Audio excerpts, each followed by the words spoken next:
Momses matematik, del 2. Altså. Vi skal nu undersøge, eller vi skal finde en fuldstændig løsning til differentialligningen, som siger, at y mærke lig k gange y.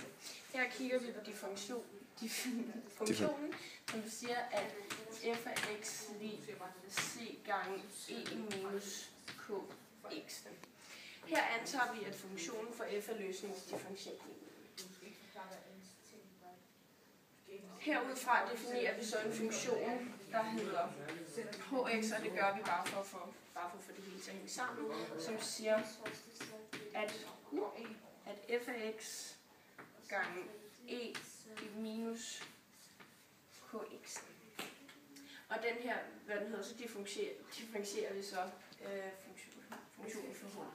Og her bruger vi produktregnereglen, som siger, at den første funktion differentieret, det vil sige mærke af x, gange den anden funktion udifferentieret, det vil sige gange e minus kx, plus den første funktion udifferentieret, det vil bare sige f af x, gange den anden funktion differentieret, og her bruger vi så den almindelige regneregel for differentiering af e minus kx, som siger, at den hedder k gange e i kx'en, men her har vi så bare negativt fortegn, så det vil sige, at den kommer til at hedde minus k gange e minus kx.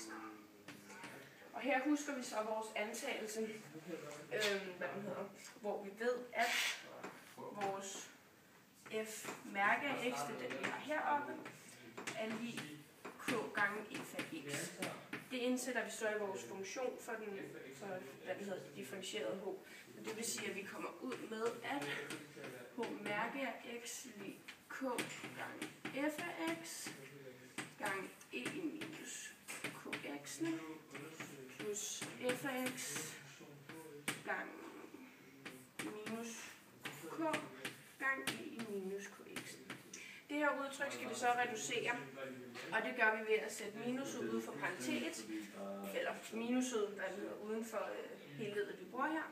Og det vil altså sige, at der kommer til at stå k gange f af x gange e minus kx minus k gange f af x gange e minus kx.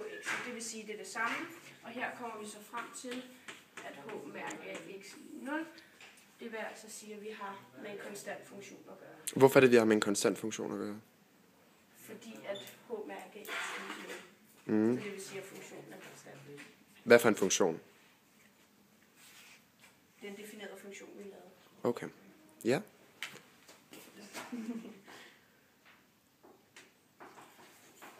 Det vil altså sige... Jo, jeg filmer lige her. Det vil altså sige, at vi kom frem til den ligning, som vi antog af løsningen.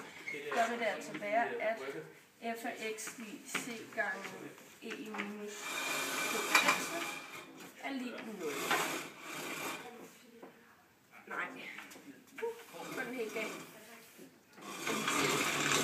Men det passer ikke, fordi... Kan vi klippe på? Men vi spiller den bare videre, det er lige meget. Så her kommer vi så frem til at få en konstant funktion. Det vil sige, at her kommer vi så frem. Ja, h af x er lig k. H af x er lig k. Ja, hvor h af x er lig c. Ja. Og der kommer vi så frem til den. Jeg har noget forkert i den der, fordi at jeg tror stadig, jeg skal bruge jo. Og her kigger vi så stadig på den definerede funktion h, som vi sagde, at der var h af x lig f af x gange e minus k. Minus kx'ene var lig c. For at vi så skal finde, hvad den hedder, den fuldstændige løsning, så skal vi så isolere f af x. Og her kommer vi frem til, at f af x lig c over e minus kx. Og her kan vi så bruge nogle simple regneregler, som siger, at det her er det samme som, eller potensregneregler, som siger, at det her er det samme som e i kx'ene opløftet i minus, som så er det samme som c over, er det e over e i kx. Og når man så skal udregne det her, så ganger man med den omvendte, det vil sige, at regnestykket kommer til at hedde c gange e i kx'ene over 1, som er det samme som c gange e i kx'ene.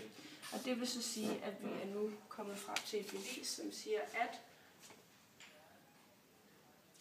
det her er den fuldstændige løsning for den der differentiering. Ja.